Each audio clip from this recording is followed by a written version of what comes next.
우승했다며. 그럼 끝난 거 아니야? 고교 야구 입시생 19 광우. 실력도 꽤 괜찮은 광우는 당연히 드래프트에 지명될 줄 알았습니다. 아버지는 학교 한번 오시라니까 왜 대답이 없어? 진짜 마지막입니다. 10라운드 간절한 마음을 담아서 이제 출발하겠습니다. 후회 안 할 자신 있어? 저 원래 후회 같은 거 안 하는데요. 하지만 그 기대가 무너지고 뭐하냐니까! 뭐하냐! 자존심을 세우고 싶으면 자존심만 세우든가 이젠 좋아하는 야구도 못하게 될 상황.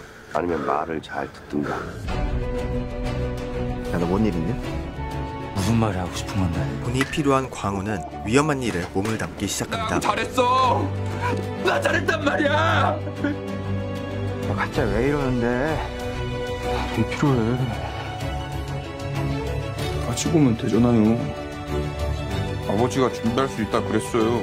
과연 광우는 좋아하는 야구를 계속해서 할 수 있을까요? 아직 시작도 못했잖아. 끝난 것처럼 보이지만 아직 살아있는 이들의 이야기. 내가 어디까지 갈 수 있는지 알고 싶어. 6월 3일 개봉한 나다웃입니다.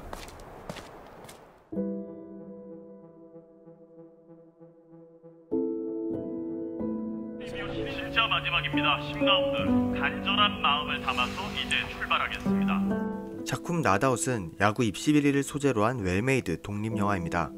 야구를 좋아하거나 관심이 있지는 않아서 전주국제영화제에서 처음 작품을 봤을 때는 그냥 아직 아웃이 되지 않은 상황을 뜻하는 줄 알았지만 검색을 해보니 나다웃의 실제 뜻은 타자가 투 스트라이크 이후 추가로 스트라이크 판정을 받았지만 포수가 이 공을 잡지 못하고 놓친 경우 나다웃 선언이 되며 타자가 1루로 갈 수 있는 상황을 뜻한다고 합니다.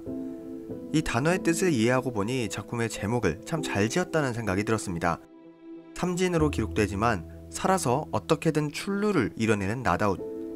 마치 입시비리로 인해 재능 있는 유망주가 지명되지는 못했지만 다른 곳에서 어떻게든 그 길을 계속해서 걸어나가고 또 이어나가고 있는 광우의 모습을 보는 듯합니다.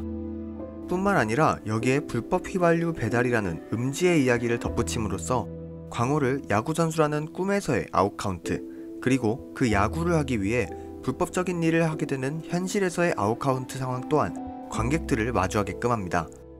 관객들을 위태로운 선에 걸쳐있는 광우를 지켜보게 함으로써 마냥 그를 응원할 수도 또 마냥 그를 비난할 수도 없게끔 만드는 것이죠. 실제로 저 역시 야구계뿐만 아니라 다양한 문화예술계에서 이런 입시비리 뉴스가 다뤄지는 것을 심심치 않게 본 적이 있고 그렇기에 나다웃이라는 작품을 하나의 영화로만 보기에는 조금 어려웠습니다. 자신이 좋아하는 것, 하고 싶은 것, 또 잘하는 것을 타의로 그만두게 되는 것만큼 초라해지고 비참해지는 일은 없으니까요. 19과 20, 야구 입시생과 불법 휘발유 배달, 그 어느 한 곳에도 안정적이게 뿌리내리지 못한 광우는 또 다른 우리의 모습이기에 우리처럼 여전히 흔들리고 있는 미생이기에 바라보는 내내 마음이 아플 뿐이었습니다. 자존심을 세우고 싶으면 자존심만 세우든가 아니면 말을 잘 듣든가. 광우는 꽤나 실력이 있는 것으로 나옵니다. 하지만 작품 내에서는 결승전에서의 결승타의 주인공이 되었다는 묘사 이외에 동료이자 라이벌인 성태보다 조금 더 잘하는 정도에서 그칩니다.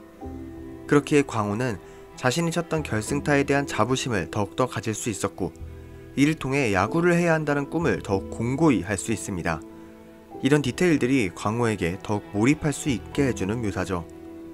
하지만 나름 좋은 모습을 보여줬던 경기와는 별개로 신인 드래프트에서 지명받지 못하고 광우는 자신이 떨어진 이유가 감독에게 돈을 주지 못해서라고 생각합니다. 감독은 노골적으로 아버지를 모셔오라는 이야기를 하고 동료이자 라이벌인 성태와 대학 지원을 앞두고 다투는 장면에서는 다른 동료들이 유독 광우를 더욱 말리는 모습만 봐도 알 수 있죠. 또한 실기 면접에서 광우가 공을 잡지 못하도록 대놓고 먼 곳으로만 공을 보내는 장면들에선 광우의 싸움이 생각보다 더욱 고독하고 버거울 것이란 걸 암시하는 듯하죠. 결국 급하게 돈이 필요했던 광우는 민철에게 부탁해 불법 휘발유를 배달하는 일을 시작하게 되고 그곳에서 동갑인 수연을 만납니다. 하지만 결국 일은 수포로 돌아가고 사장이 시켜서 배달 간 곳에는 자신들이 배달했던 불법 휘발유에 의해 차가 불타고 있는 모습을 발견합니다. 넋이 나가 괴로워하고 있는 광우가 차에 깔려 응급실에 온 민철을 찾아왔을 때 수연은 이렇게 말합니다. 이제 이쪽으로 오지 마. 삶과 죽음, 밝은 곳과 어두운 곳, 꿈이 필요한 돈과 돈이 필요한 꿈. 그 경계선에 걸쳐있던 광호는 마치 튕겨나오듯 자신이 있어야 할 곳이 드디어 정해집니다. 마치 나다우처럼 죽은 기록이지만 아직 생명이 붙어있는 것처럼 광호는 또다시 살아갑니다. 굳이 비유를 하자면 출루를 하게 되는 셈이죠. 드래프트 지명도 되지 못했고 연습생도 자신이 가고 싶어 했던 대학에 들어가게 된 것도 아니지만 그는 여전히 야구를 하고 있습니다. 아직 아웃되지 않은 채로 말이죠. 나 야구 잘했어. 나 잘했단 말이야. 네, 오늘은 6월 3일 개봉한 이정곤 감독, 정재광, 이규성, 송희재, 김우겸 배우 주연의 독립영화 나다웃에 대한 리뷰 준비해보았는데요. 개인적으로 작품에 나오는 모든 배우들의 연기가 다 훌륭했다고 생각합니다. 이규성 배우도, 송희재 배우도, 김우겸 배우도. 특히 주연인 정재광 배우는 부유하고 또 흔들리는 광호의 모습을 무척이나 인상 깊게 연기해줬다는 게 제 개인적인 생각입니다. 너무 위태롭고 아슬아슬해 보이면서도 그 극적인 감정을 고스란히 관객들에게 전달해 주더라고요. 오늘 영상은 여기까지고요. 전 다음번에 또 다른 리뷰 영상으로 찾아오도록 하겠습니다. 지금까지 영화등대였습니다. 감사합니다.